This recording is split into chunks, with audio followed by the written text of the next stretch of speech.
배재대학교 건축학부 교수님이시면서 배재대학교 박물관장이신 김종헌 교수님의 근대 건축의 새로운 이해를 통해본 근대도시 대전의 가능성 탐색에 대해서 한번 들어보겠습니다. 네, 안녕하십니까. 배재대학교 김종헌입니다. 여러분들 이렇게 온라인을 통해서 직접 이렇게 뵐 수는 없지만 온라인을 통해서 여러분들을 만날 수 있어서 아주 반갑습니다. 태미올해에서 아주 야심차게 준비를 했는데 이곳에 현장에 직접 오셔서 같이 이야기를 듣고 같이 논의를 했으면 더 좋았을 것 같은데 또 그러니까 제가 그 학교에서 웹엑스를 통해서 이렇게 그 수업을 해보니까 나름대로 또 의미가 있더라고요. 그래서 여러분들이 뭐 이렇게 질의 질문이 있으면 이게 지금 이제 카톡처럼 이렇게 그 되는지 모르겠지만 어떻든 나중에 제가 메일을 알려드릴 테니까 궁금한 내용이 있으면 저한테 알려주시면 제가 성심성의껏 아는 대로 이렇게 말씀을 드리도록 하겠습니다. 먼저 저에 대해서 간략하게 소개를 드리면 저는 이제 근대건축 전문가로서 문화재청에서 이제 문화재위원으로 활동을 하고 있습니다. 그런데 원래는 제가 이제 그 근대건축을 처음부터 공부했던 건 아니고 사실 석사는 우리 한옥을 어떻게 현대화할 것인가에 대한 고민으로부터 시작했습니다. 근데 이제 좀 이야기를 하겠지만 근대를 해결하지 않고서는 우리 전통과 현대를 연결하는 데 굉장히 어렵다는 걸 느끼면서 이제 그 다음부터 근대를 파고 들어갔습니다. 그래서 처음부터 근대를 연구했던 분하고는 좀 시각이 좀 달라서 오늘 그런 부분을 같이 이야기를 해볼까 합니다. 그래서 제가 이야기했던 거は이제 근대 건축의 새로운 이해, 그 다음에 대전에 대한 새로운 가능성 탐색. 그래서 결론적으로 보면 여기 이 표지에서 아마 제가 설명드리고자 하는 내용이 다 나와 있는데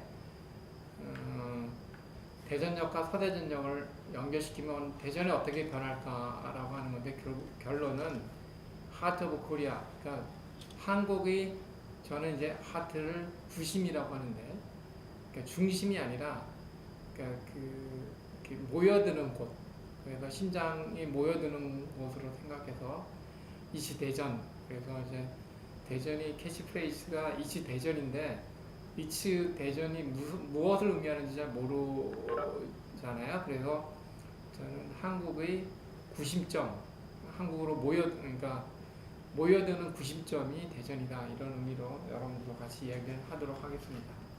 그래서 오늘 말씀드리고자 하는 내용은 한국 근대건축에 대한 새로운 생각, 그 다음에 역사문화적 가치를 경제적 가치로 전환할 수 있는 업무가, 그러니까 궁극적으로 근대건축이라고 하는 것은 도심지에 있으면서 개발에 대한 어떤 가능성이 적다라고 해서 이걸로 인해서 재산적 가치가 많이 손해를 본다라고 해서 이제 가급적이면 없애려고 많이 이야기를 하고 있습니다. 사회적으로. 그러니까 공공성 아니면 명분이나 이런 것은 지켜야 된다라고 하지만 자신이 재산으로 생각할 때는 또 다른 개념으로 생각을 한다. 이것을 극복할 수 있는 가능성은 없는가, 이런 거에 대해서 고민을 할 거고, 그 다음에 이제 사실 근대 도시의 1번지가 대전이라고 이야기할 수 있는데 오히려 대전은 이런 근대 도시로서의 어떤 가능성 가치를 인천이나 군산이나 목포나 이런 데 뺏기고 있다라는 생각을 합니다. 그래서 사실 그 대전이 갖고 있는 가능성이 많은데 그런 부분들을 우리가 새삼스럽게 다시 한번 생각해 보면 좋겠다는 생각을 합니다. 그러면 근대 건축에 대한 생각들을 제 생각입니다, 물론. 그래서 제 생각이기 때문에 뭐 전적으로 동의할 수도 있고 전적으로 동의하지 않고 반대의 생각을 가질 수도 있습니다. 그래서 자유롭게 여러분들이 생각을 이렇게 모았으면 좋겠다는 생각이고 그런 의견을 저 또한 듣고 싶습니다. 근대 건축물의 보존에 대한 의미, 저는 이제 그 미래 전략에 있어서 역사문화 환경을 고려해야 된다라고 생각을 합니다. 그리고 요즘에 최근에 많이 이야기 나오는 거가 녹색 혁명, 에너지, 환경, 도시 재생 이런 이야기들이 많이 나오는데 이걸 그냥 뭐 이슈나 아니면 뭐 유행 이런 정도의 개념으로 생각해서는 안 될 거라고 생각이 됩니다. 그래서 이것은 지금 뭐 지구 환경이라든가 뭐 기후 온난화 그다음에 지금 코로나 바이러스로 인해서 굉장히 여러 가지 혼란스럽게 야기가 되는데 저는 이런 그 도시 재생이나 녹색 혁명, 에너지, 기후에 대한 문제 이런 것들이 사실은 생존과 실존에 대한 문제라고 생각이 됩니다. 화려하게 그걸 꾸며서 한때의 유행처럼 풀어가는 것이 아니라 우리가 역사를 살펴보고 그 다음에 그 의미, 대전이 갖고 있는 역사적 의미 이런 걸 살펴보는 것은 그 역사라는 게 어찌 보면 우리 생존을 위해서 처절하게 우리가 대응해 놓은 결과가 역사적인 실존에 대한 문제고 그게 표출된 거가 도시 문화 환경이라고 생각을 합니다. 그래서 우리 대전의 지금 현 상황은 우리 아버지, 할아버지가 역사적 환경에 대처하는 모든 총체적인 에너지가 표출이 된 거라고 생각을 할 수 있습니다. 그래서 앞에 보이는 목적교라든가 대전의 중앙시장 이런 모습들이 사실 보여지는 그 낭만적인 풍경 이런 것만이 아니라 사실은 수많은 사람들이 관계 속에서 이루어지는 그런 관계라고 생각할 수 있다. 이 관계에서 제일 중요한 건 사실은 이 사람들과의 관계인 거죠. 그러니까 제가 근대 건축을 연구하고 있지만 그 중에 가장 중요한 것은 뭐냐면 사람의 역사인 거라고 할 수 있는 거죠. 사람이 생활과 사람이 어떤 실존에 대한 관계가 바로 이 도시 환경이고 역사하고 문화라고 하는 거라고 할 수 있습니다. 제가 한 6년 동안 미국 워싱턴 DC에 있는 주민대안지역공사관 이 프로젝트 매니저로서 일을 진행하는데 그 사건을 추적해서는 그냥 객관화된 어떤 자료뿐이 나오지 않더라고요. 그런데 자료를 찾다가 사람을 추적해 나가니까 수많은 자료들이 나오기 시작했습니다.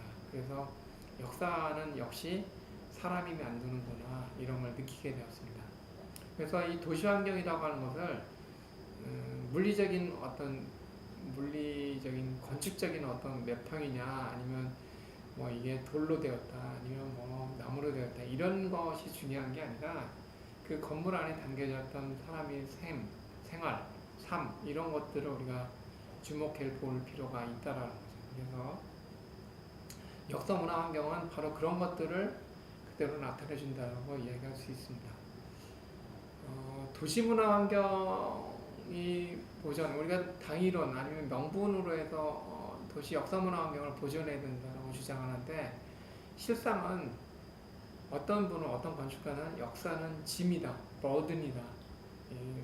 이게 뭐 보존한다고 하는데 사실은 보존을 주장하는 것은 짐만 더 이렇게 싸매고 있는 거다. 이렇게 주장하는 건축가도 있습니다. 그런데 제가 좀 전에 말씀드린 것처럼 삶에 대한 가치, 문화생활의 향유를 위해서 구도심은 사실은 가장 경제적이고 효율적일 수밖에 없다. 왜냐하면 그 안에 이미 우리 아버지, 할아버지가 살아왔던 모든 그 인프라, 시스템이 그 안에 다 담겨져 있기 때문이라는 거죠. 저는 이렇게 역사를 연구하는 학자인데 제가 제가 실무를 할 때는 현대산업개발에서 분당 시범단지도 설계해서 당선을 해서 저희 설계안으로 분당 시범단지를 지었습니다. 주거 쪽으로는 당시에 이제 제가 굉장히 최고의 전문가라고 생각을 해서 제가 대전으로 와서 집을 사야 돼서 제가 두 지역을 고민을 했어요. 하나는 서대전역 근처, 하나는 노원지구 이렇게 고민을 했는데 결국 저는 서대전역에 프로젝 저기 그 파라곤 그쪽을 이제 구입을 했습니다.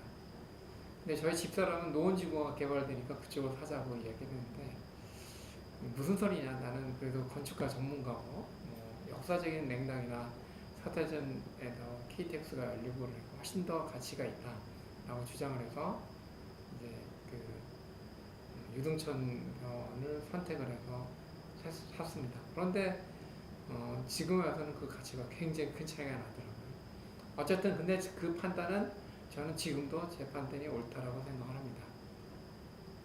그런데 우리가 도시재생을 흔히 이야기하면 과거의 도시를 지향하는 걸로 생각하는 것 같아요. 근데 저는 그렇게 생각하지 않고 이 도시재생은 과거의 도시, 그러니까 뭐 과거로 돌아가는 과거의 시간 여행을 지향하는 것이 아니라 사실은 역사문화 환경을 최적화된 역사문화 환경을 이용해서 미래 도시를 구축하는 방향으로 가야 된다는 거죠. 그래서 저는 대전의 원도심에 사람들이 유입요인들을 부여해서 문화와 산업의 결합 이런 것을 시도해야 된다라고 생각합니다.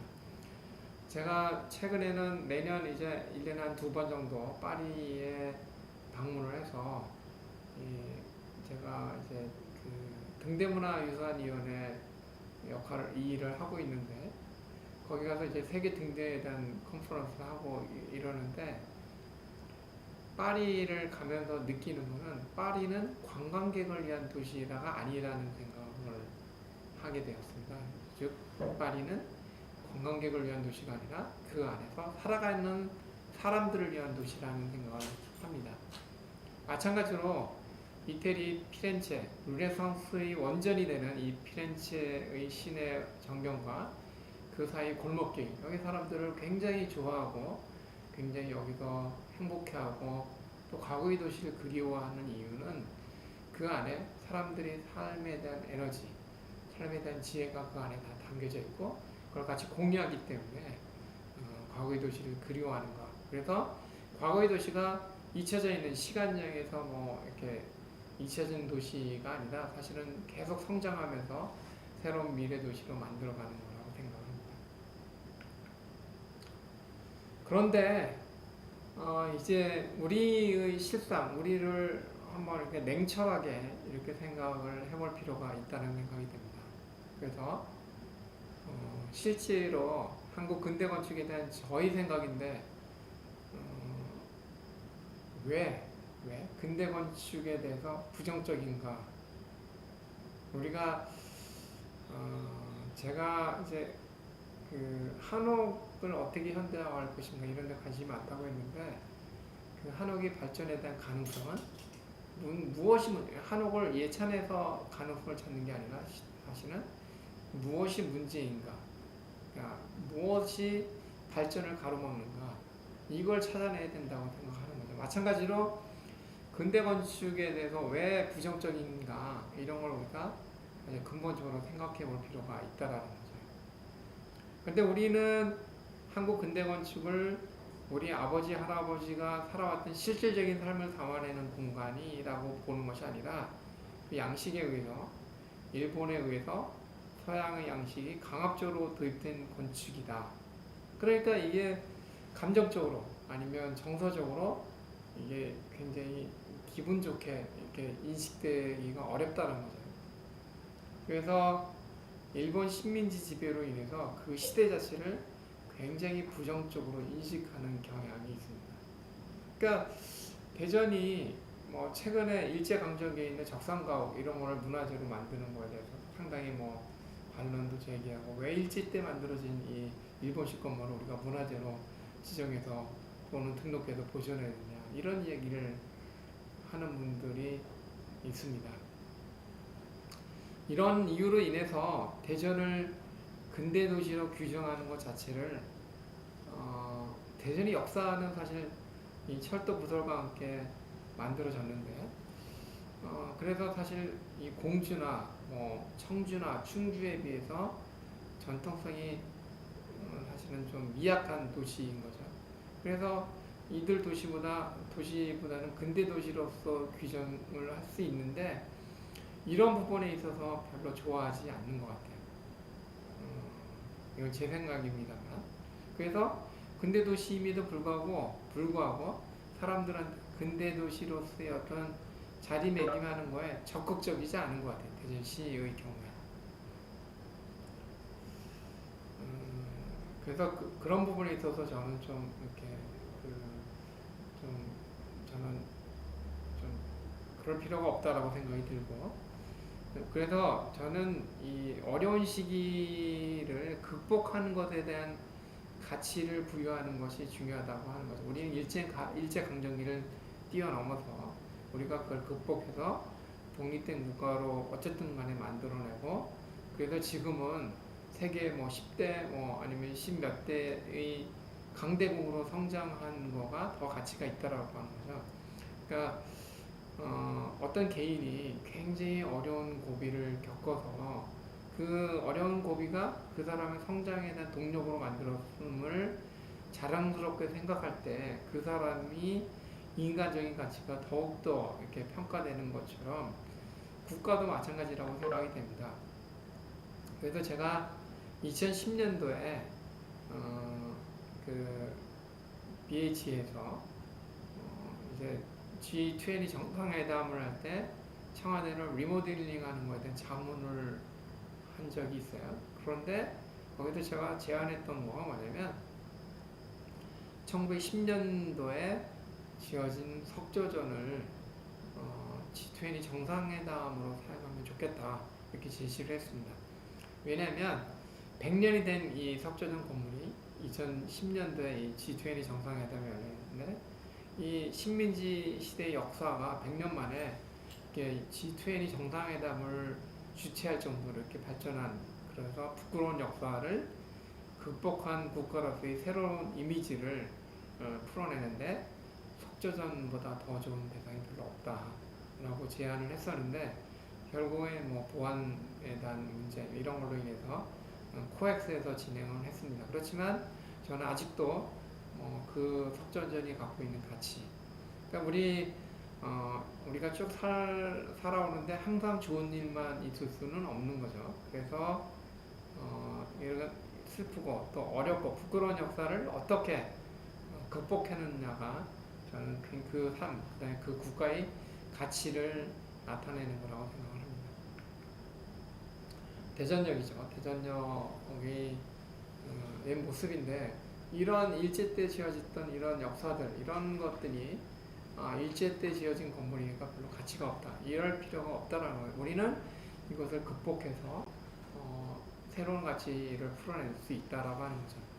가령의 도시로서 제가 인천에서 심포지움을 할 때 인천은 사실은 일본의 입장에서 보면 이 조선으로 들어오는 진입구였어요. 그러니까 인천을 통해서 항구 도시인 부산과 뭐 이렇게 있지만 그 당시에 그러니까 한성으로 들어오는 가장 가까운 항구가 인천항이었죠. 그래서 식민지 지배의 어떤 일본으로 보면 항구로 들어온 진입구 역할을 했는데 굉장히 치욕적이죠, 인천의 역사를. 그래서 저는 그 옛날에 이 진입구였던 인천을 제가 어떻게 자리매김했냐면 세계로 뻗는, 한국이 세계로 뻗어나가는 진출구다 라고 해서 백길, 그 다음에 하늘길, 그 다음에 찻길, 기찻길 이런 게 다 연결되는 길이 인천을 통해서 열려 있다라고 해서 제가 모든 길은 인천으로 통한다라고 이야기를 했어요. 그랬더니 인천에서 최근에 인천시를 광고하는데 모든 길은 인천으로 통한다 이렇게 이야기하더라고요. 어쨌든 이런 역사적인 의미, 이런 것들이 뭐 당시의 삶에 대한 모습, 뭐 지게를 메고 당시의 어떤 대전역에 대한 모습들, 이런 것들이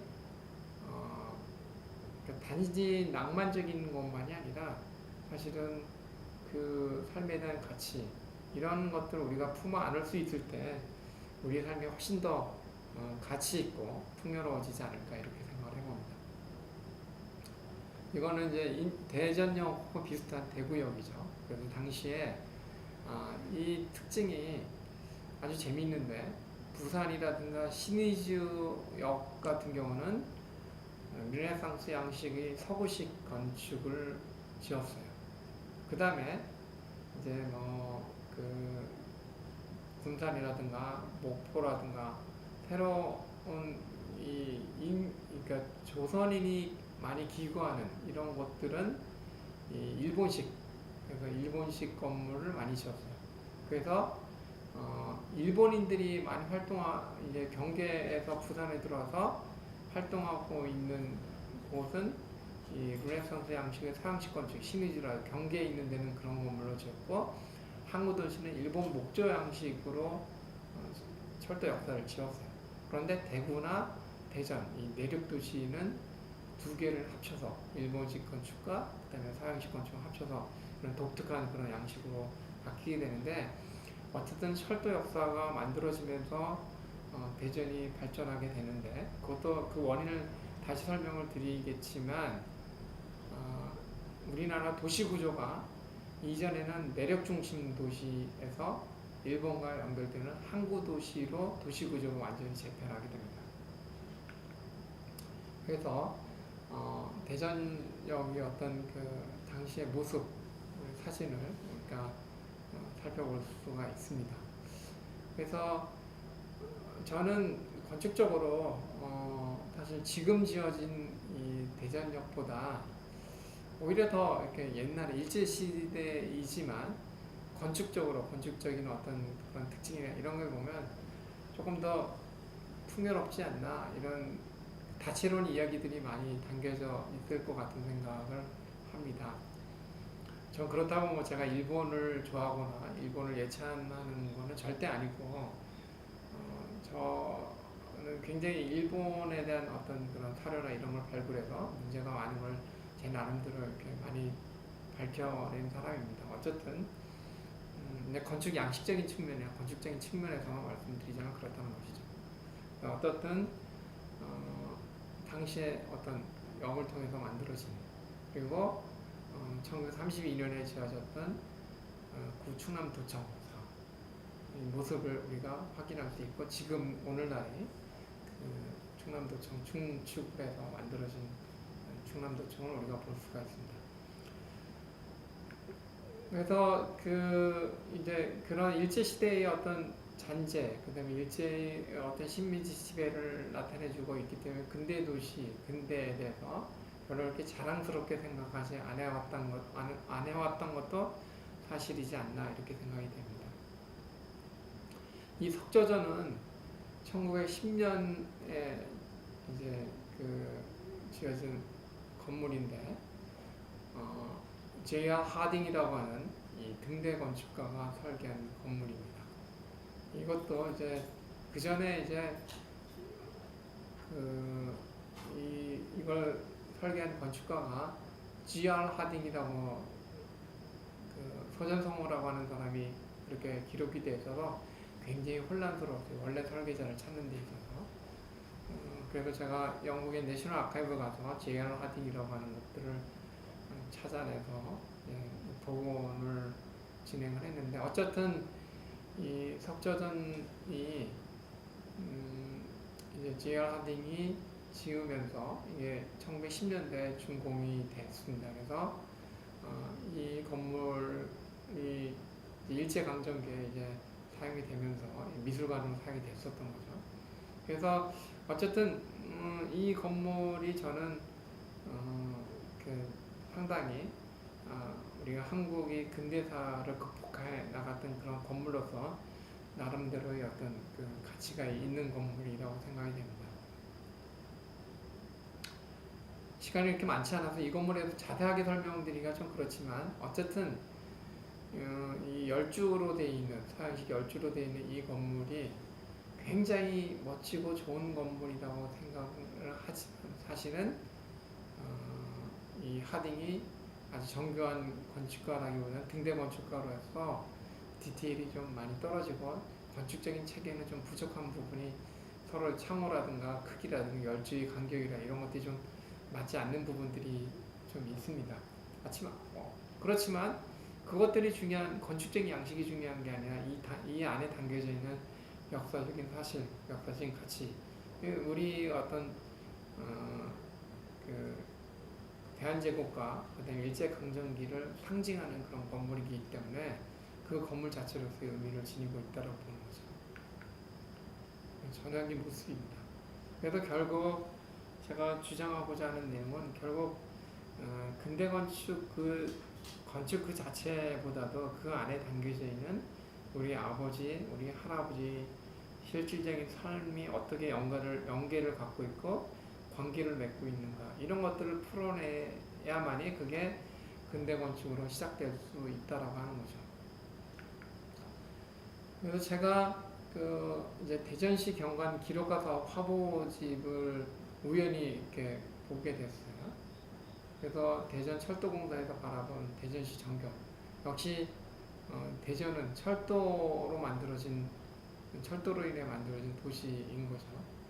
그래서 대전의 경관을 이렇게 쭉 자료를 해서 이제 대전의 정부 청사와 시청 부분, 그다음에 둔산 이런 아파트촌 이런 것들을 경관을 보여주고 있어요.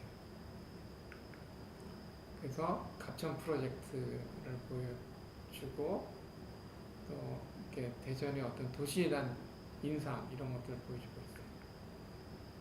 한빛대교 프로젝트로 해서 이제 발전해 나가는 이제 교통의 어떤 요지로서의 어떤 모습 이런 것들을 보여주려고 했던 의도를 표현하고 있는 것 같습니다. 그래서 이 갑천과 유승천과 이런 그 대전천이 만나는 이런 모습들, 이런 것들을 통해서 대전의 경관을 보여주고 있습니다. 그 아름다운 대청호의 모습도 보여주고 있고, 그 다음에 근대도시 대전의 어떤 대전여정 이런 모습을 보여주고 있습니다. 사실 저는 이 근대도시 대전이라고 이야기하면서 대전여중의 이 건물이 대표할 만한 건물인가 이런 생각도 좀 들고, 그 다음에 근대도시 대전 한전보고서 이전에 대전이 중구 은행동 일대 그 많았던 은행 건물들, 좋은 건물들을 다 사실은 다 잃어버리고 근대도시 대전이라고 이야기하면서 이 두 개의 건물을 이제 대표적인 건물을 내세우는 거에 대해서 좀 답답한 마음이 있습니다. 그런데 그 다음에 또 이제 뭐 대전의 골목길 사업으로 해서 대전 무지개 프로젝트니, 그 다음에 골목길 정뱅이 마을 프로젝트니 이런 것들을 이제 경관으로 풀어내고 있어요. 그런데 저는 이 경관 프로젝트를 보면서 저 혼자의 생각입니다만 사람이 없습니다. 사람이 들어가 있지 않아요. 삶에 대한 모습, 그러니까 대전 시민들이 어떻게 생활하고 있는지, 어떤 골목길에서 어떤 생활을 하고 있는지, 그러니까 저는 대전의 경관의 가장 중요한 경관은 사실은 삶에 대한 모습이 가장 중요한 경관이라고 생각이 되는데, 앞에서 열거한 많은 경관에는 그냥 도시를 물리적 구조물로, 그러니까 마치 이 도시에 대한 패러다임을 그냥 대규모 큰 건물들, 큰 도시, 큰 교통로 이런 걸로만 보는 거 아닌가. 그러니까 저는 도시정책이나 이 대전시에서의 어떤 경관에 대한 개념이, 그러니까 실질적으로 그 안에 들어가서의 삶에 대한 모습을 대전의 경관으로 보는 것이 아니라 그냥 과시적으로 큰 규모의 큰 도시를 발전해가고 커가고 이런 것들에 너무 초점이 맞춰져 있는 거 아닌가 이런 생각을 해봅니다.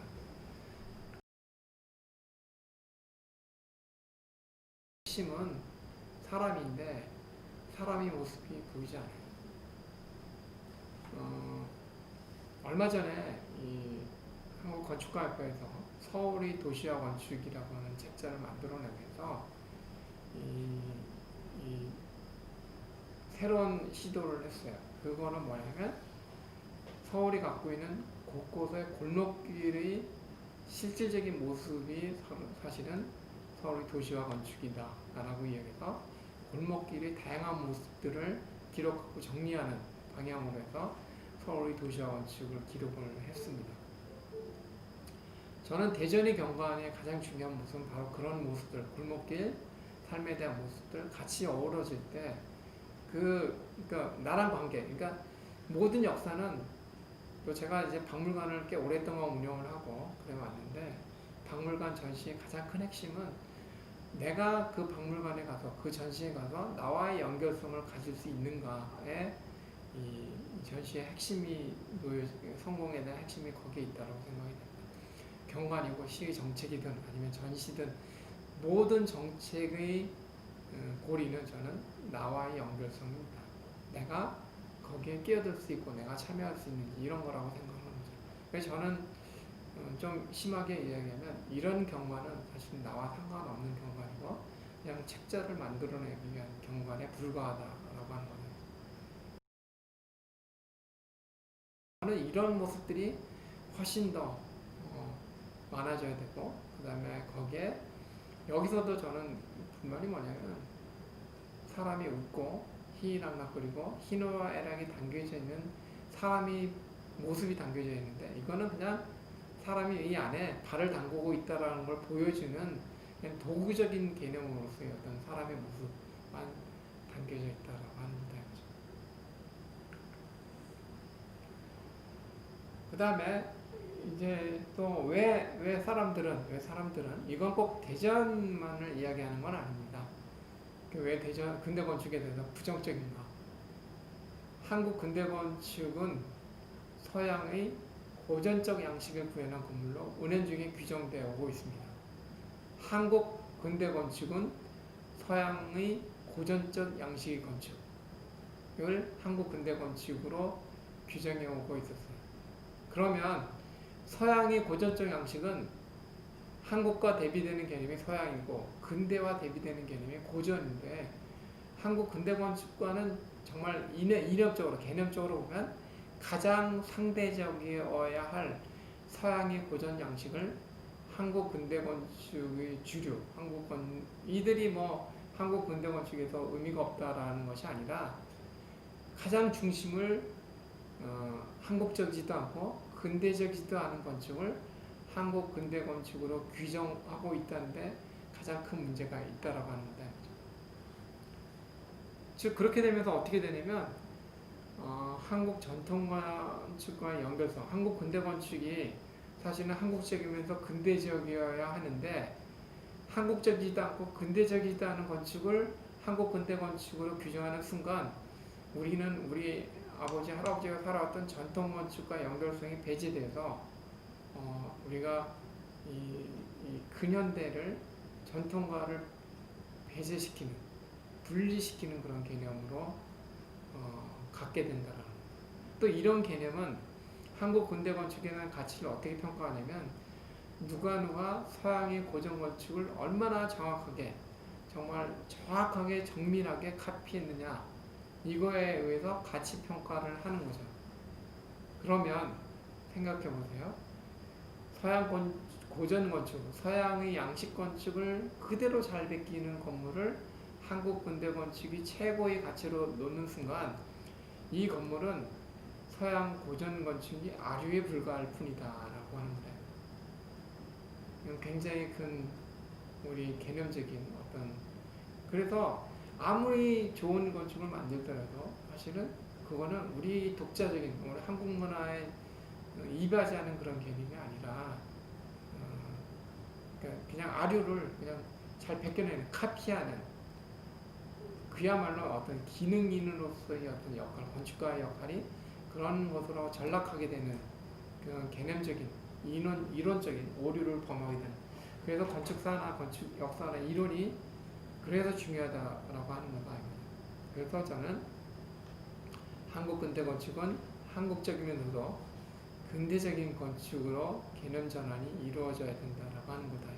그래서 우리 실질적인 삶과 생활을 한국 근대 건축에 포함할 수 있어야 된다라고 생각하는 거죠. 그러면 이거를 이제 명동성당인데 이 명동성당을 어떻게 그런 개념으로 자리매김할 수 있느냐?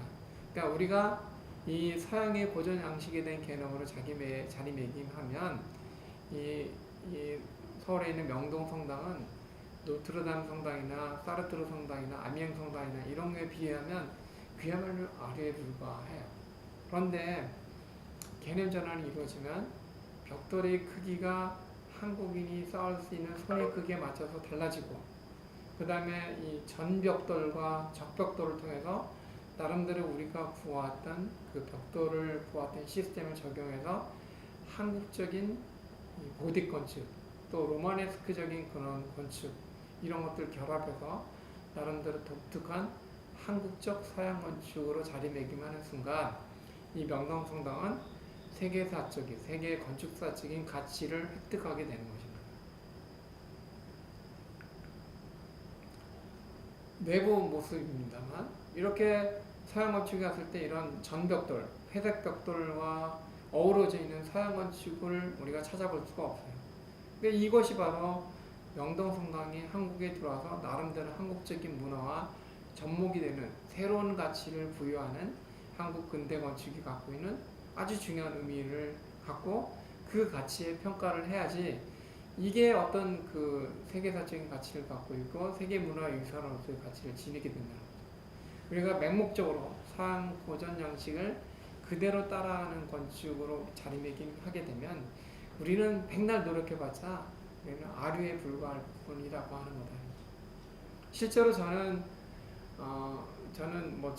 제가 음악에 대해서 잘 모르지만 최근에 K-팝이라고 하는 음악이 BTS를 통해서 세계 음악사에 어떤 신기원을 이룩한다고 생각이 되는데, 저는 그게 저희 어렸을 때 AFKN이나 이런 데서 팝을 들으면서 이 팝송을 열심히 들으면서 그게 나름대로 음악에 대한 보편성, 이런 가치를 지니고, 그다음 우리가 갖고 있는 가요, 이런 것들이 결합되면서 새로운 K-팝이 만들어졌다고 생각을 합니다. 이제는 그게 한국의 어떤 음악에 대한 음악이 세계화를 갈 수 있는 것처럼 바로 이런 한국적인 문화와 서양의 문화, 이런 것들이 보편성과 개별성이 이렇게 하이브리드, 이렇게 통합돼서 결합돼서 새로운 건축, 새로운 문화, K-팝을 만드는 것처럼 K-아크, 새로운 한국적 건축을 만들어낼 수 있다고 생각이 됩니다. 그거는 바로 이념적이고 이런 것들을 우리가 찾아낼 때 그 가치를 지니고 있다고 생각이 되는 거죠. 전주에는 전동성당입니다만 마찬가지 개념이죠. 명동성당 같은 개념이고, 이 덕수궁에는 정관원, 이 건물도 우리의 건축으로 봐야지 이걸 서양이 고전 양식을 따라하는 건물로 볼 수 없다라는 거죠. 봐서는 안 된다는 거죠. 강화성공의 성당은 한국적 양식을, 서양의 종교를 체계를 좀 바꿔서 우리는 정면성이 긴 면, 이렇게 긴 면이 사실은 우리 정면이 되는데 측면으로 진입하는 건 우리랑 별로 맞지 않는 건데, 이런 그 서양의 바질리카 스타일의 양식을 접목해서 섞여 있는 거죠. 그래서 서양의 개념을 한국화시키고 이렇게 풀어나가는 그런 건축, 이런 부분에 우리가 새롭게 가치를 부여할 필요가 있다는 생각을 합니다. 그래서 저는 한국적이면서도 근대적일 때 바로 한국 근대 건축이 세계 건축에 기여한다라고 생각이 되고, 그래서 이런 부분을 제가 독공호 세계대를 유치하면서 이 개념이 충돌과 확장이라고 하는 conflict and expansion이라고 하는 이런 개념으로 핀란드에 가서 유치된 주제가 충돌과 확장이라는 개념으로 유치를 해왔습니다. 그런데 이 기본 개념은 충돌이라고 하는 건 뭐냐면 모더니즘이라고 하는 근대 건축과 전통적인 문화가 충돌이 돼서 섞여가지고 새롭게 아까 강화성공의 성당처럼 이런 새로운 건축이 만들어지면서 모더니즘이 확장돼야 된다라고 하는 개념입니다. 그래서 근대 건축에 대한 생각을, 그러니까 너무 폐쇄적이고 이런 개념적인 양식에 맞춰야 된다, 이런 개념은 굉장히 한계를 지닐 수밖에 없는데, 바로 이런 전통 문화와 근대적인 문화가 결합돼서 새로운 가치, 새로운 확장성, 이런 것들이 만들어질 때 모더니즘이 확장될 수 있다. 이런 이야기를 통해서 상당히 많은 호응을 받았다고 생각합니다. 그 다음에 또 하나 근대 건축에 대해서 부정적인 이유는 근대 건축이 도심에 위치하게 있기 때문에 명분으로서는 의미가 있지만 개발에 대해서 나의 재산이 가치가 손상이 되면 누구나 건축주 입장에서는 누구나 싫어하게 되는 거예요. 동사문화재, 뭐 도자기나 이런 게 있을 때 문화재로 이 지정을 받으려고 굉장히 많은 노력을 한다 했죠. 그런데 이 건축물은 문화재로 하려고 하는 것을 싫어해요. 왜냐하면 개발하여 경제적 가치를 높이려고 하는데 문화재로 되면 이게 한계가 된다는 생각이라는 거죠. 그래서 저는 문화적 가치를 경제적 가치로 전환하는 제도적 노력이 필요하고 법적, 제도적 노력이 필요해야만이 이게 개선이 돼야만이 근대 건축에 대한 생각이 많이 달라질 거라고 생각이 됩니다. 이거는 등록문화재 제도가 처음 시도될 때 벌어진 이벤트, 그러니까 이렇게 해프닝이었는데 저희가 등록문화재를 이제 등록을 시키고 등록 예고라고 하는 것을 하게 됩니다. 그런데 이 등록 예고를 했을 때 그 당시에 태풍 매미가 아마 이 시점 비슷한 시점인데 매미가 와서 이거를 이렇게 훑고 갔다라고 합니다. 그런데 매미가 이 가장 중요한 인면이 모티브였던 정면에 있는 포치 정면 입구를 아주 정교하게 입구만 잘라갔어요. 그래서 당시에 있었던 제천에 있는 여변초 조합에서는 매미가 와서 이렇게 허물고 갔다라고 이야기했습니다. 어쨌든 그래서 이거를 등록을 해제시켜달라고 요청을 했는데 제일 중요한 부분이 이렇게 손상을 입었습니다. 이제 문화시청에서는 허용을 하지 않고 이 입구 부분을 원래대로 복원을 했습니다. 당시에 이제 훼손된 모습이죠. 그래서 저희가 조사 갔을 때 이런 크레인이 있는 걸 확인할 수 있었어요. 어쨌든 이거는 제천에 있는 좋은은행 지점이었는데 저희가 당시에 등록문화재를 조사하러 갔을 때 이 좋은은행도 상당히 좋은 건물이었는데 저희 조사자들은 이것을 등록할 생각이 없었는데 이 건물을 저희가 조사하자마자 등록문화재를 등록을 할까봐 건물을 부시고 새로 짓는 모습입니다. 대전에서 워낙 유명한 이 해프닝이고 참 어처구니 없는 일이었는데 이 대흥동 뾰족집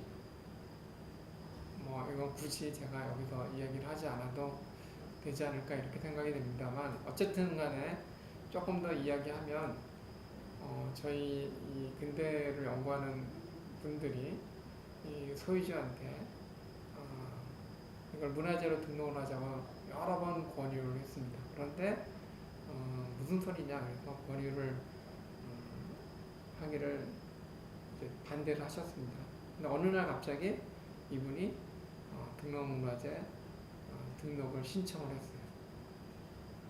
결국 뭐냐면 이 동네가 재건축 단지로 지정이 되면서 결국은 이거를 해서 문화재로 하면서 이 재건축을 어렵게 만드는 과정에서 여러 가지 좀 해프닝인가 여러 가지 어려운 현상들이 벌어졌어요.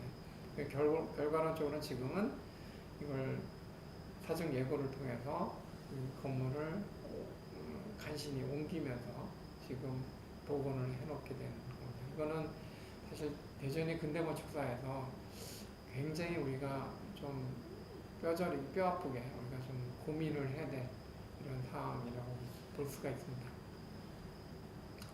그래서 저는 이제 근대건축의 보존과 활용은 갈등구조가 아니라 상호 보완적인 이런 문화적인 가치를 같이 활용해서 풀어갈 필요가 있다고 생각이 돼요. 이 가수는 이은미입니다. 맨발의 가수. 그래서 그러면 어떻게 해야 되느냐? 이 등록문화재 제도를 우리가 살펴볼 필요가 있는데, 등록문화재는 주로 도심내에 존재하고 4분의 1 범위 내에서 변경이 가능합니다. 근데 4분의 1 범위라는 게 굉장히 기준이 애매하고, 그래서 저는 이 변경을 전제로 하기보다 원형 가치를 높이는 일이 우선적으로 필요하다고 생각을 합니다. 그래서 이제 근데 최근에는 이제 2002년도에 우리가 이제 그 등록문화재 제도가 만들어지고, 이제 이제 지금은 사실 이 등록문화재 하려고 그러니까 저희한테 뭐 로비도 하고 그다음에 이런 일이 있지만, 그 당시는 굉장히 싫어했어요. 어쨌든 그래서 문화체육관광부에서는 산업유산을 이제 적극적으로 이제 근대문화유산을 활성화하기 위해서 포천과 군산과 아산과 신안 이런데 대표적인 산업시설들, 채석장, 폐철도, 항구시설, 염전, 대구의 공장 이런 것들을 이용해서 예술 창작 별도화 사업을 시도했습니다. 상당히 많은 비용을 들이고 시도를 했지만 그렇게 성공적이지는 않았던 것 같아요. 근데 어쨌든 이런 시도를 진행하면서 상당히 근대 문화유산, 그래서 지금은 뭐 근대 야행 뭐 이런 것들이 굉장히 활발하게 이렇게 정리가 되는데, 뭐 네덜란드 반네네 팩토리라든가 상해 신천지, 부평의 798 예술단지, 독공호 뭐 이런 것들이 굉장히 활발하게 진행을 했었습니다. 그래서 부평의 798 예술단지 공장을 예술단지로 만들어서 시도하고, 지금도 이 때미올에 지금 제가 강의하고 있는 이 공간도 이제 뭔가 활성화하는, 근대 유산을 활성화할 것인가, 어떻게 할 것인가에 대한 이제 노력으로 이렇게 여기에서 강의도 하고 여러 가지 활동, 전시라든가 이런 게 이루어지고 있다라고 생각을 합니다. 근데 이 문화적 가치를 어떻게 경제적으로 만드는가, 이게 굉장히 중요한데, 저는 문화적 가치에 대한 경제적 가치 평가 요소를 개발해서 보존을 통해서 경제적 가치를 높이는 방안을 구체적으로 찾아야 된다라고 하는 거죠. 그래서 원형을 유지할 만한 가치가 있는 원형을 유지하는 게 경제적 문화적 가치로 확인될 수 있게끔 만들어야 된다는 거죠. 가령의 명동 성당이 없으면 어떨까요? 명동 성당이 있어서 사람들이 많이 모이고 또 명동이 활성화되고 관광지가 되고 이런 거라고 생각이 듭니다. 그래서 저는 이 명동에서 얻는 수익의 일부분은 명동의 보수와 명동의 보존에 대해서 일정한 부분 기여가 필요하다고 생각을 하는 것이죠. 그러니까 즉 말하면 상가의 지속성, 연속성을 갖기 위해서라도 이 명동 성당을 잘 보존하고 잘 유지해야 된다고 하는 거다. 미래에 대한 투자라고 하는 거다.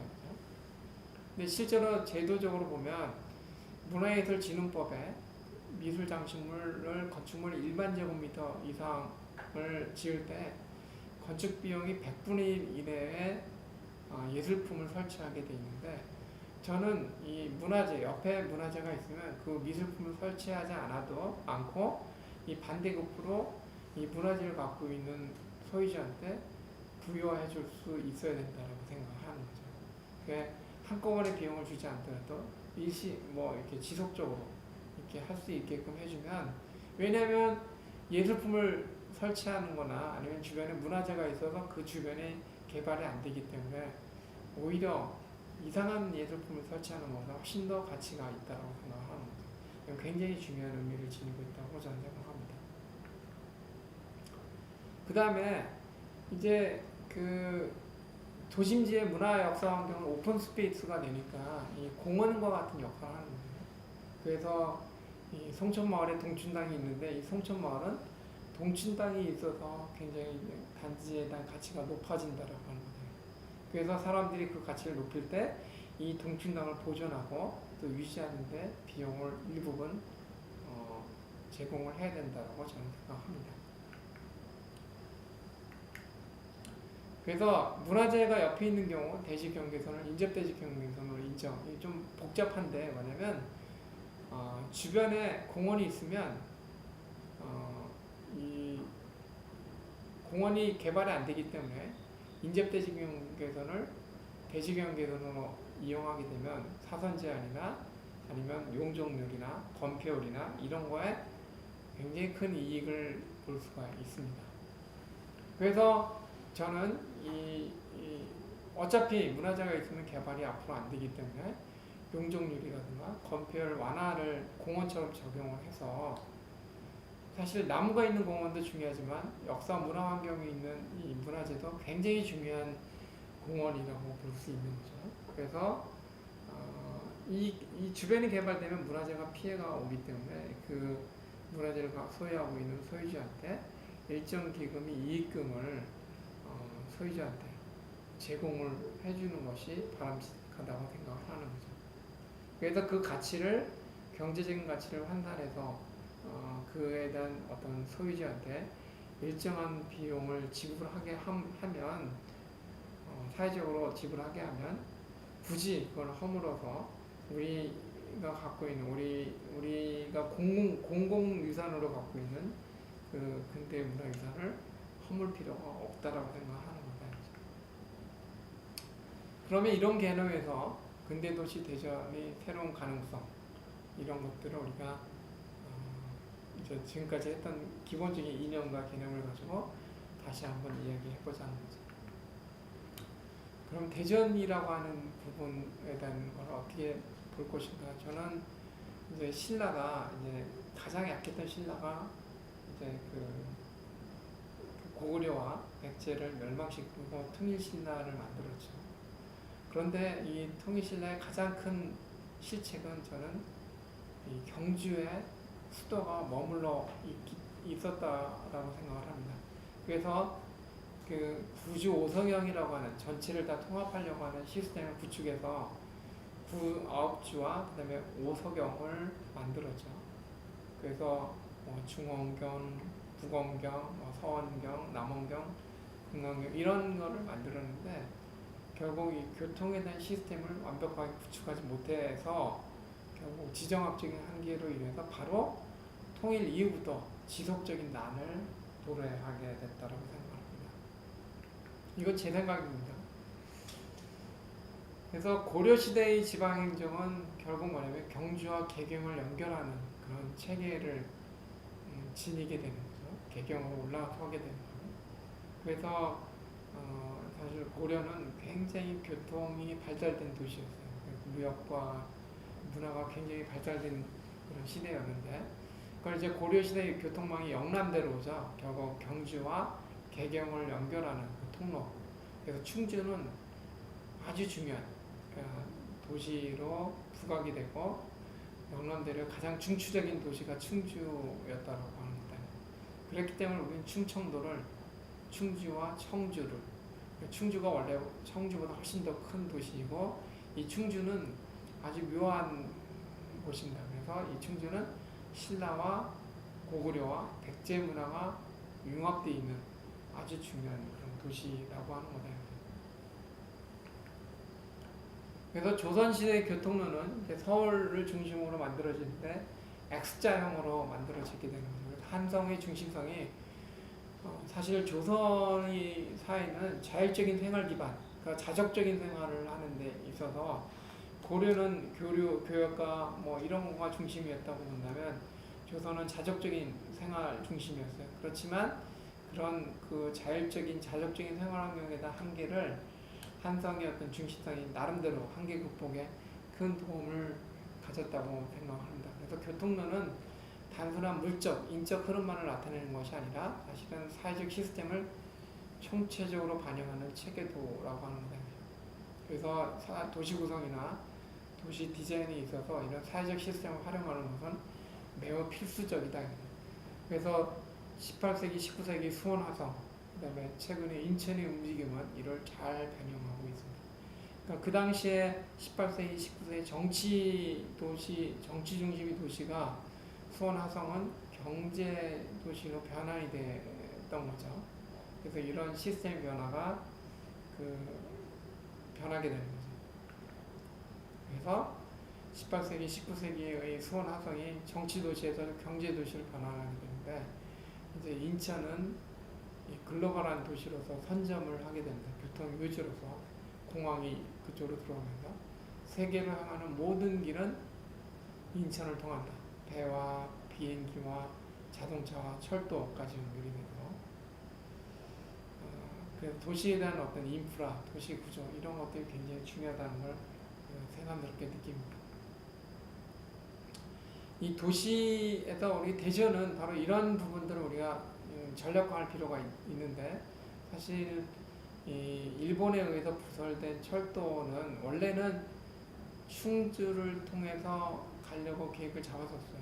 그런데 이 경부선 부설권을 획득한 다음에 경의선과 경부선 부설권을 획득한 일본은 이제 그 프랑스가 호남선을 부설권을 획득할 거라고 생각을 해서 가급적이면 호남선 부설권에 대한 거리를 짧게 하려고 이 경부선 부설권을 충주에서 대전 쪽으로 노선을 바꾸게 됩니다. 그래서 호남선 부설권을 대전에서 이 호남선을 연결하는 그런 개념으로 만들기 위해서 이 철도를 대전으로 바꾸게 됩니다. 철로를.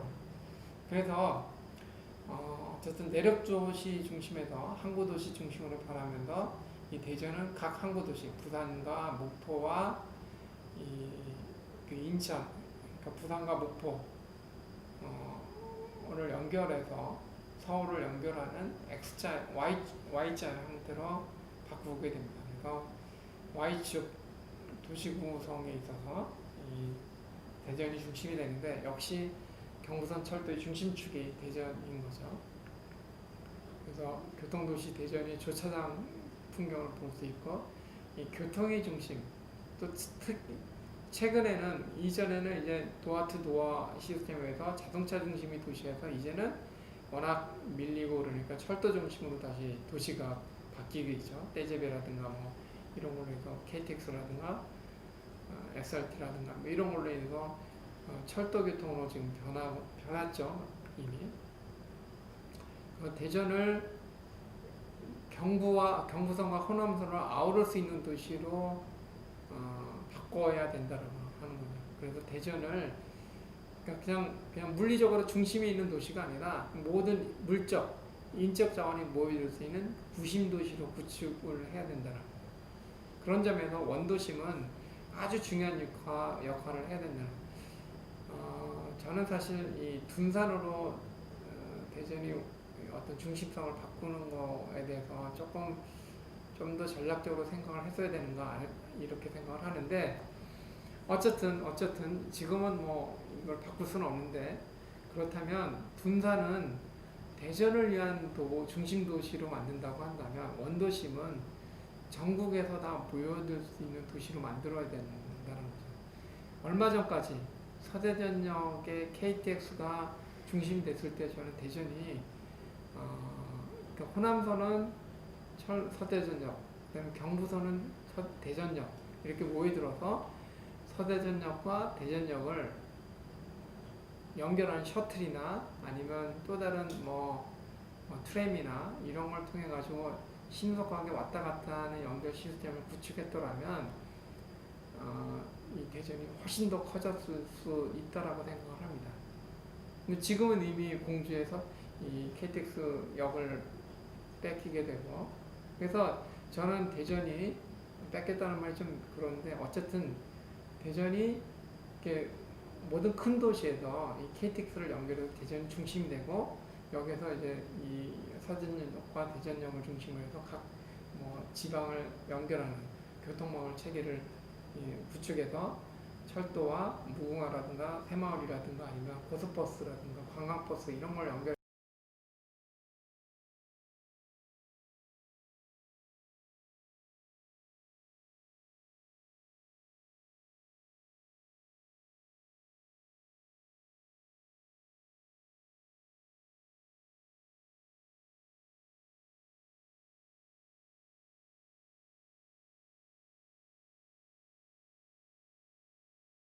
물리적인 시스템만이 아니라 소프트웨어를 구축해야 된다고 생각하는 거예요. 이 소프트웨어는 결국 문화인 거죠. 그래서 대전역과 서대전역을 연결하는 시스템. 그래서 인적 물적 흐름이 모여들고 확산되는 한국의 심장 도시. 그래서 하트 오브 코리아 이스트대전 이런 개념으로 바뀌어야 되지 않나 이렇게 생각을 해봅니다. 그래서 경부선, 호남선, 서울과 영남의 인적 물적 흐름이 대전으로, 서울과 호남의 인적 물적 흐름이 서대전역으로, 그래서 KTX역을 다시 서대전역으로 옮길 필요가 있고, 전국적으로 이 서대전역과 대전역 간을 연결시켜서 전국적으로 중심거리로 확장을 해야 된다는 거죠. 그래서 전국에서 사람이 모이고 각 지역을 대전에서 다시 파급시키는 그런 역할을 할 필요가 있다고 합니다.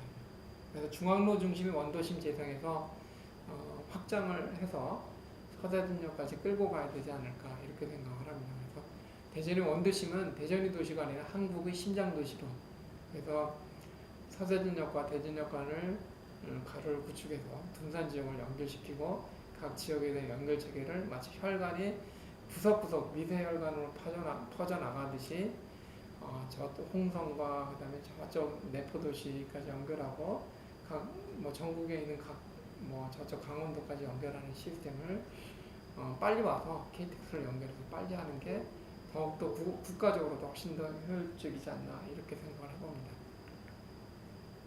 그래서 결론을 대신해서 하트 오브 코리아 이슈대전인데 저는 충남도청과 간사촌을 중심으로 해서 문화 인프라를 구축해야 된다는 거예요. 그래서 사람이 모일 수 있도록 도시 디자인을 해야 되고, 이 대전역과 서대전역에 사람이 모일 수 있는 어떤 그 대전이 갖고 있는 역사, 대전의 근대적인 가치 이런 것들을 풀어내야 된다라고 하는 거죠. 그래서 저는 뉴욕이 세계적인 도시로 만들 수 있는 것은 결국 이 사람이 모이는 도시로 만들었기 때문이라는 거죠. 사실 물리적으로 보면 뉴욕에 가면 처음에 뉴욕 가는 사람은 뉴욕 뭐 이래 세계적인 도시야 뭐 이렇게 허름한 건물과 낡은 건물들 이런 게 많이 있는데 이게 뭐 세계적인 도시야, 아주 정말 두바이나 이런 데가 세계적인 도시 이렇게 생각할 수 있어요. 근데 살았던 사람, 거기서 몇 번 가본 사람들은 뉴욕을 정말로 좋아해요. 왜냐하면 사람이 모여들 수 있는 도시이기 때문에. 그래서 결국 사람이 그런 도시를 만든다는 거죠. 그래서 근대 문화 유산을 중심으로 해서 문화적 인프라를 구축하는 게, 또 창조적 도시, 미래 도시로 만들어가는 게 바로 우리는 그런 교통적인 맥락, 그다음에 이런 자산, 역사적인, 문화적인 자산 이런 것들을 갖고 있는데, 이런 갖고 있는 거에 대한 가치를 아까 제가 근대 건축에 대해서 이 서양의 고전적 양식만을 그냥 따라가는 그런 개념으로만 생각했기 때문에 우리는 세계적인 근대 건축을 만들 수 있는 여력이 있었음에도 불구하고 우리가 갖고 있는 가치를 몰랐던 거죠. 그랬던 것처럼 우리는 대전이 갖고 있는 역사적 가치 이런 것들을 우리가 느끼지 못했다라고 합니다. 그래서 저는 남아있는 근대도시 대전의 자존심이 그 충남도청, 그 다음에 지금 태미올에 강의를 하고 있는 이 대전 관사촌이라고 생각을 합니다. 그래서 사실 저는 여기에서 제가 지금 강의를 하고 있지만 태미올에도 저는 사실 이 태미올에가 갖고 있는 건축적 가치 이런 것도 제대로 규명이 안 돼 있어요. 그리고 이 관사촌이 갖고 있는 이 건축적 가치에 대한 평가도 제대로 연구가 안 돼 있습니다. 연구가 안 됐기 때문에 복원이나 이런 것들도 그 원래의 가치를 잘 구현하지 못했다고 생각해요. 저도 여기 자문을 했지만 사실 우리나라가 유일하게 갖고 있는 프랭크 로이드 라이트 풍의 근대 건축적인 경향을 갖고 있는 아주 중요한 요소예요. 근데 그 어디에도 어느 사진에도 어떤 자료에도 그런 것들 일관해서 표현한 부분들이 별로 없어요. 그러니까 우리가 그냥 겉모습으로 물리적인 대상으로서만 그냥 형태 재밌네, 이게 근대 건축이네, 뭐 일제시대전 이런 식으로 봐서는 안 되고, 우리는 하나하나 꼼꼼하게 근대 건축 안에 우리 삶과 생활과 이런 것들이 어떻게 구석구석 들어가 있는지, 요소가 이 건물이 말하고 있는 표정이 무엇인지, 우리가 살면서 얼굴 표정이 그 사람이 희노애락과 모든 걸 담아내서 표현하는 것처럼 건물도 마찬가지라는 거죠. 그래서 그런 부분을 하나하나 찾아낼 때 근대도시 대전의 모습은 더욱더 밝게 빛나고 새로운 가능성으로 나타날 거라고 생각이 됩니다. 감사합니다. 예, 우리 김정은 교수님, 아유, 혈감 참 잘 들었습니다. 저는 그 문화관광에서 투어옵니다. 네, 감사합니다. 네. 특히 우리 근대 건축물을 우리가 가치에서 경제적 가치로 연계시켜서 이런 방안을 중요하다는 말씀에 저쪽 동의합니다. 네, 감사합니다. 네. 그 아쉬운 것 중에 하나가 우리 농촌에 가보면 어디 가도 우리 5천년 역사의 전통과학을 볼 수가 없단 말이에요. 네네. 참 그런 게 참 아쉽다는 생각이 들고요. 네네. 그다음에 이제 우리 대전의 그 캐치프레이즈가 그동안에 우리 대전이 과학 기술을 중심도 없기 때문에 이치 대전 계속 지금부터 말씀하셨는데 이게 대전 is I인가요? 로 바뀐다고 하는데 거기에 대해서 교수님 어떻게 생각하세요? 대전이 뭐야? 대전 is I로 내가 잘 알고 있는데요. 아이요? 내가 대전이다 이랬는데. 네네. 저는 사실 그 뚜렷한 개념이 저 건축을 하는 제 입장에서는 그러니까 뭐 사회적으로 정치적으로 그 의미 있을 수 있는데 저는 확실하게 와닿지는 잘 않습니다. 저한테는. 그래서 저는 그게 저의 구호나 이런 캐치프레이즈는 사실은 이게 먹히려면 전략적으로 먹혀야 된다고 생각하거든요. 그래서 대전은 한반도의 중심으로서 이렇게 사람들이 모일 수 있는, 그래서 사람들이 대전에 다 모이면 뭔가 기쁜 일이 벌어지고 뭔가 여기서 서대전역과 대전역 사이에 굉장히 흥미로운 요소가 가기만 하면 재밌어진다라고 하는 인식이 퍼질 때 사람들은 가장 오기 쉬운 대전으로 몰려들 거라고 생각이 되거든요. 근데 이치 아이 하면 그게 무엇을 의미하는지 저한테는 잘 안 느껴지는 것 같아요. 제가 아직 기쁜 확정된 건 아니고요. 네네. 그걸 바꾸는 쪽으로 거의 아마 시켜되는 것 같아요. 네. 저는 좀 뭐 제 입장에서는 내가 곧 대전이다 이런 뜻인 것 같은데 그게 뭐 참여나 아니면 대전에 대한 나랑 같이 일체화시킨다는 의미는 있는데 그게 대전은 저는 그러니까 여기 있는 대전에 있는 시민을 대상으로 할 것이 아니라 저는 사실은 전국구를 대상으로 하는 도시가 돼야 된다고 생각하거든요. 저는 그렇게 생각합니다. 네. 예, 잘 알겠습니다. 고맙습니다. 네. 또 다른 분 질문이 있으면 어떤 질문도 좋습니다. 저는 이렇게 토론하고 대화하길 좋아해서 여러 선생님들 뭐 어떤 이야기도 좋습니다. 이 관사촌이 프랭크 로이드 라이트 건축인가요? 처음 듣는 얘기라서 흥미로운 내용이었다고 하셨는데요. 네. 라이트가 건축한 건물은 아니고요. 그 라이트의 건축적인 요소가 표현된 건물입니다. 그래서 그 당시에 이제 일본에서는 이제 프랭크 로이드 라이트가 제국 호텔도 설계하고 그래서 상당히 라이트에 대한 인식가 있었기 때문에 근데 이거를 건물이 어떤 스테인드 글라스라든가 이 패턴이나 이런 것들이 라이트풍의 건물에 대한 성격을 지니고 있고 원형창에 대한 모습이나 이런 데서도 그런 느낌을 많이 갖고 있습니다. 왜냐하면 또 수평적인 어떤 수평성, 그러니까 라이트 로비하우스라든가 이런 부분에서 상당히 많은 요소를 저는 이렇게 느끼고 있는데 그거에 대한 거를 이렇게 아직 연구에 대한 것들은 좀 많이 부족하지만 저는 그렇게 느끼고 있습니다. 그래서 라이트 디자인은 아니다. 그렇다고. 근데 당시 라이트의 주거에 대한 모습들 이런 것들이 많이 담겨져 있어서 저는 건축 조형적인 가치가 상당히 높다라고 생각을 합니다. 그런데 저는 그런 가치를 주목을 하지 못하고 있고, 그래서 일제시대 때 했던 도지사 관사촌이다 이런 정도로만 이렇게 평가를 하고 있어서 상당히 아쉽다라고 생각을 합니다. 좀 질문이 있는데 마지막으로 저희 태묘회가 좀 앞으로 좀 이런 방향으로 가면 좋을 것 같다고 간단하게 조금 조언 좀 부탁드려도 될까요?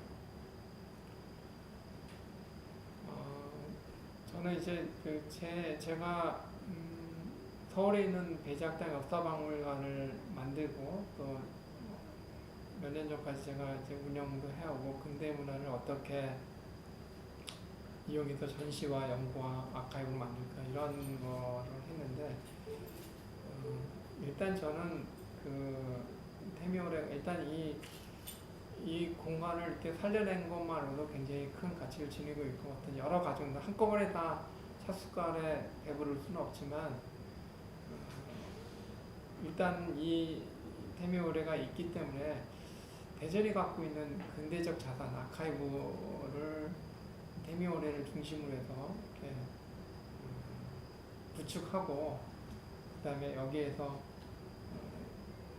다양한 모임과 다양한 연구자들 이런 것들이 활동을 해서 새로운 창조적 에너지 그래서 여기가 본부가 돼서 새로운 근대 도시에 대한 새로운 전시라든가 그다음에 기획이라든가 제가 이렇게 박물관을 운영하면서 느낀 건데 뭐냐면 건축물이 복원이 되고 이 박물관이 만들어지거나 아카이브가 만들어지면 그게 꼬리에 꼬리를 물고 새로운 어떤 가치들이 만들어지는 거예요.